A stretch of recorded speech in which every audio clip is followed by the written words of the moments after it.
Al-Qaïda, on le sait, décapité, mais pas décimé d'ailleurs. L'homme le plus recherché du monde s'appelle aujourd'hui Ayman al-Zawahiri. C'est lui. Après la mort de Ben Laden, numéro 2 d'Al-Qaïda, il est le nouvel ennemi public numéro 1. Bonsoir Harold Iman. Bonsoir. Quels sont les éléments, les branches, les franchises qui survivent aujourd'hui à Al-Qaïda et où peuvent-elles frapper ? Bien, il y en a pas mal, alors qu'il y a encore beaucoup plus de petits groupes djihadistes. Mais il y en a seulement quelques-uns qui portent le nom Al-Qaïda. Il y a l'Al-Qaïda historique en Afghanistan et au Pakistan. Ça va de soi. Ensuite, nous avons Al-Qaïda en Mésopotamie. Et là, non seulement ils se sont battus contre les Américains, mais énormément contre les chiites. Ils ont fait exploser des mosquées chiites de manière effroyable. Ensuite, nous avons Al-Qaïda dans la péninsule arabique.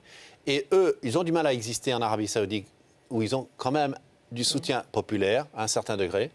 Et ils sont assez présents dans une zone du Yémen, plutôt par ici. Et puis, n'oublions pas, bien sûr, Al-Qaïda au Maghreb islamique. Mais lui, pendant longtemps, s'est fait connaître sous le nom de groupe salafiste de prédication et de combat. Et ensuite, pour terminer, regardons les groupes qui ont une ampleur, une envergure internationale. Les Moudjahidines caucasiens, eux, c'est un peu la rébellion tchétchène. Ils ont réussi à frapper à Beslan, à Moscou, dans les théâtres plusieurs fois. Donc, ils frappent très, très loin de chez eux. Ce n'est pas quelque chose de local. Ensuite, nous avons Lashkar-e-Taiba. Ils n'ont pas changé de nom. C'est pakistanais. Ça date des années 90. Ils ont fait, par exemple, l'attentat de Bombay en Inde. Et puis, finalement, en Indonésie, Jamaah Islamiyah, Bali, etc. Bien sûr, beaucoup de ramifications donc d'Al-Qaïda qui existent, évidemment, de par le monde. Merci à vous, Harold Iman.